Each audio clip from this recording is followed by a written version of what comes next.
Hi, I'm Chris Young, and welcome to Good News on Tap for the fourth week of Advent. Once I was old enough that my Christmas gifts started coming from Mom and Dad instead of from Santa Claus, I had the added fun of being able to see my presents under the tree before Christmas actually came. Seeing that package lying there for weeks heightened my anticipation of opening it and let me speculate for many hours as to what it might contain. The bigger boxes were always of most interest because it seemed natural that the big boxes contained the best presents. I guess that's why we need a proverb that says, big things come in small packages, because it's contrary to our instincts that says that bigger is always better. Well, at least that's the way men think. Women know that very expensive jewelry often comes in small packages. We men put our expensive jewelry in extremely oversized boxes to try to disguise the gift for the women in our lives. The idea that bigger isn't necessarily better is one of the themes of this week's readings.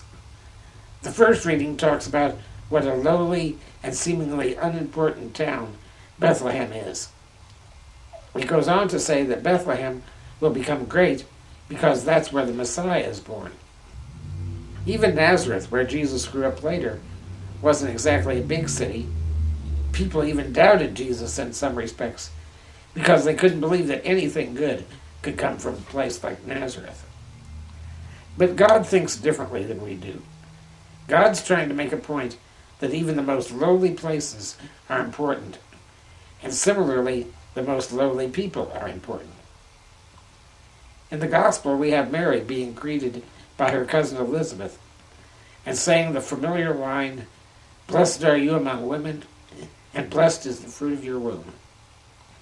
We repeat that line 53 times when we pray the rosary, but do we really stop to think what it means to say that this humble young girl from a small, unimportant town, who was pregnant and unmarried, was of no high esteem, but yet she was blessed among women?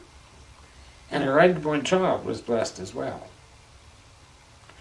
However, not only did Elizabeth recognize Mary's greatness, but so does Elizabeth's unborn child, who would become John the Baptist, because the child leapt in her womb when he heard the greeting.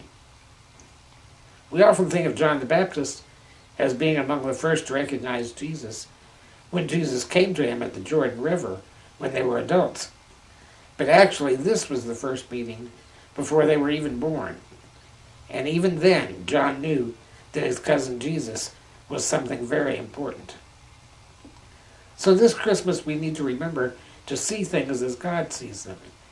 It's not about how big your presents are, or how fancy the packaging is, or even how much you spend, or how much was spent on you. Christmas is about love.